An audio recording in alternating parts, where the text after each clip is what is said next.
mis on see väärtus, mida meie eestlastena võiksime hoida.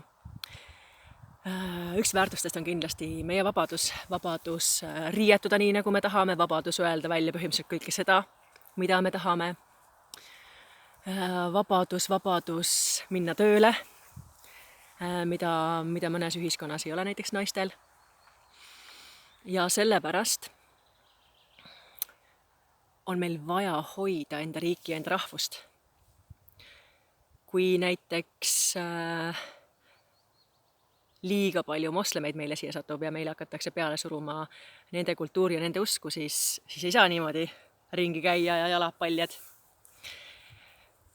Jah, nii et on aeg väärtustada seda, mis meil on ja mitte lasta teistel tulla ja võtta üle ja hävitada see vabadus, mis meil siin on.